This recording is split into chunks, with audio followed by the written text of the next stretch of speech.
বৃষ্টি হচ্ছে ঝমঝমিয়ে, একটা নরম ঠান্ডা বাতাস যেন হৃদয় ছুঁয়ে যাচ্ছে।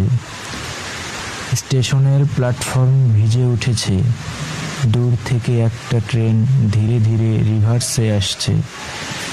এই মুহূর্তটা যেন সময় থেমে গেছে কোথাও। ছোটবেলায় বাবার হাত ধরে এমন স্টেশনে দাঁড়িয়েছিলাম। বৃষ্টি হতো, মায়ের ভেজা শাড়ির গন্ধে মিশে থাকতো দুধ চায়ের গন্ধ। ট্রেন আসার শব্দ মানেই ছিল উত্তেজনা, অপেক্ষা, আর কিছু না বলা আবেগ।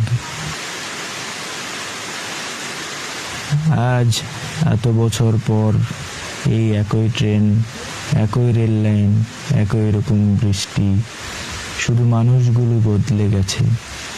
যারা পাশে ছিল তারা আজ কারো স্মৃতিতে, আবার কারো জীবনে নতুন গল্প হয়ে ফিরে এসেছে।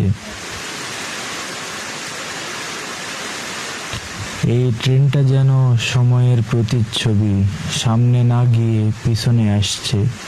হয়তো আমাদের মনে করিয়ে দিচ্ছে ফিরে তাকাতে হয় মাঝে মাঝে। যারা আমাদের ছুঁয়ে গেছে তাদের ভুলে গেলে চলবে না। স্টেশনের এই নির্জনতা, বৃষ্টির এই টুপটাপ শব্দ মনে করিয়ে দেয় জীবন আসলে খুব ধীর এক যাত্রা। সবার জন্য তা হয় না, কিন্তু কিছু মুহূর্ত সবার মনে ছাপ ফেলে যায়। রেল লাইনটা ভিজে গেছে, কিন্তু ট্রেন থেমে নেই। জীবনও তেমনি চলতে থাকে, কখনো সামনে কখনো পিছনে, কিন্তু গন্তব্য একটাই, চেতনায়, সংবেদনায়, ভালোবাসায়। বৃষ্টি যেমন নিঃশব্দে এসে হৃদয় ভিজিয়ে দেয়, ঠিক তেমনি কিছু মানুষও অকারণেই আমাদের জীবন স্পর্শ করে চলে যায়।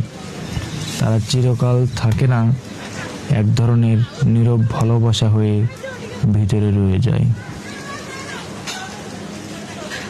আজকের এই বৃষ্টি, এই ট্রেন, এই স্টেশন, সব কিছু মিলে যেন একটা জীবন্ত কবিতা, যেখানে শব্দ নেই তবু অনুভূতি আছে।